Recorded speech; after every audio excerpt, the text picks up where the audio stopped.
Masih di Indo Siang pemirsa, Presiden Prabowo Subianto membuka langsung Indo Defense 2025 di J-Expo Kemayoran, Jakarta. Berbagai alutsista dari dalam negeri dan luar negeri dipamerkan. Selain membuka Indo Defense 2025 di J-Expo Kemayoran, Jakarta, Presiden Indonesia Prabowo Subianto juga bertemu dengan kepala delegasi dari sejumlah negara.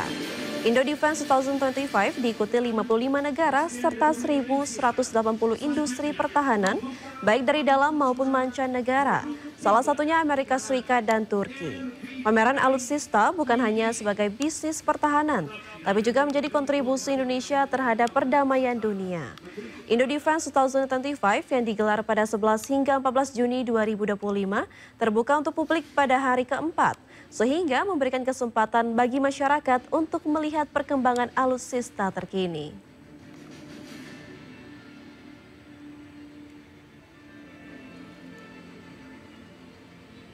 Adalah kegiatan manusia yang destruktif. Perang adalah menimbulkan kehancuran. Tapi sejarah manusia mengajarkan bahwa suatu bangsa yang tidak mau investasi terhadap pertahanannya sendiri, biasanya kedaulatannya dirampas.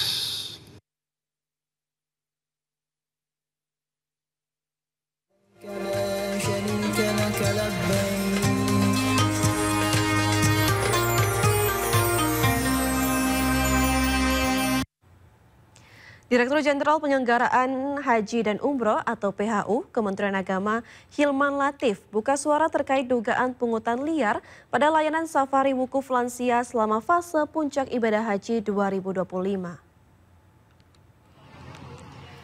Dirjen PHU Hilman Latif tak menapik adanya sebagian jemaah yang memberikan uang kepada kelompok bimbingan ibadah haji atau KBIH. Biaya tersebut diantaranya untuk jasa pendorongan kursi roda saat umroh wajib atau ibadah lainnya di luar safari wukuf. Namun untuk program safari wukuf yang dijalankan pada Kamis 5 Juni lalu tidak ada pungutan biaya alias gratis.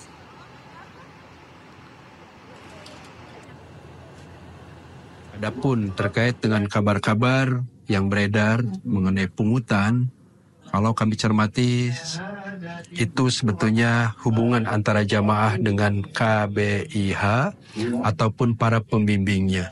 Di sana mereka sebagian jamaah melakukan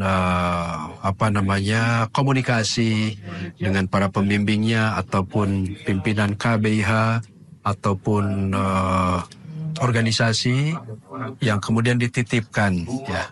Mereka kemudian ada yang memerlukan biaya untuk pendorongan kursi roda pada saat umroh wajib, pada saat melakukan umroh sunnah, ya, kemudian juga pada saat kegiatan-kegiatan lain, gitu ya. Dan itu tidak konteksnya dalam konteks safari wukuf, ya. Dan mungkin juga ada jamaah yang melaporkan bahwa mereka sudah membayar pada orang yang akan membantu itu, kemudian kebetulan orangnya juga ada yang terpilih karena kondisi tertentu menjadi jamaah yang ikut safari wukuf, gitu ya.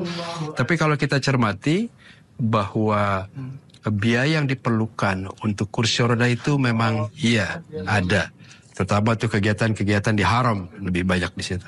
Tetapi untuk safari wukuf, ya, pemerintah, Kementerian Agama, petugas. Setelah sempat dihentikan sementara sejak 1 Juni 2025 jelang puncak ibadah haji, bus sholawat kini kembali beroperasi melayani jemaah haji Indonesia di Mekah. Beroperasinya kembali bus sholawat selama 24 jam mempermudah jemaah saat akan melaksanakan indah di Masjidil Haram dari hotel tempat menginap.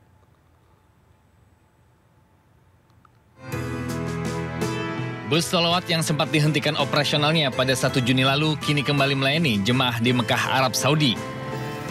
Bus sholawat merupakan fasilitas transportasi gratis 24 jam bagi jemaah haji Indonesia yang akan melaksanakan ibadah dari hotel ke Masjidil Haram. Kembali beroperasinya bus sholawat sangat mempermudah jemaah hingga merasa nyaman selama di Mekah.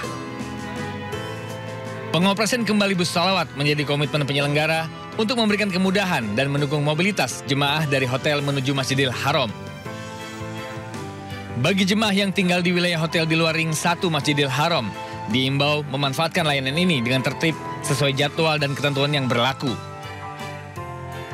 Mulai hari ini, sejak tadi pukul 24.00 waktu Arab Saudi, bus sholawat mulai aktif kembali.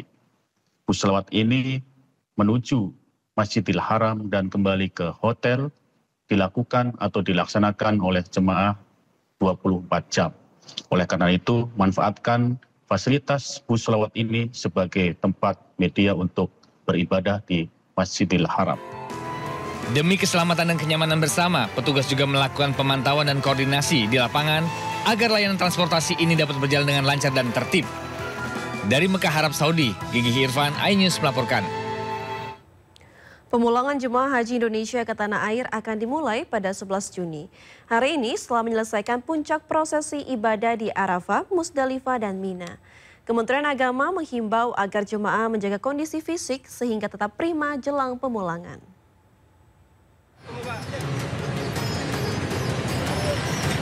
Pemulangan jemaah haji Indonesia ke tanah air akan dimulai pada 11 Juni 2025 esok. Sebelumnya, para jemaah telah menyelesaikan puncak proses ibadah di Arafah, Musdalifah, dan Mina, dan kini seluruh jemaah bersiap memasuki fase akhir ibadah. Tercatat sebanyak 7 kloter yang pulang ke tanah air pada 11 Juni. Mereka merupakan jemaah gelombang pertama yang tiba di Madinah pada awal Mei 2025. Kepala Biro Humas dan Komunikasi Publik Kementerian Agama Ahmad Fauzin mengimbau agar jemaah menjaga kondisi fisik sehingga tetap prima jelang pemulangan, termasuk saat melaksanakan tawaf wada sebagai penutup ibadah di Tanah Suci.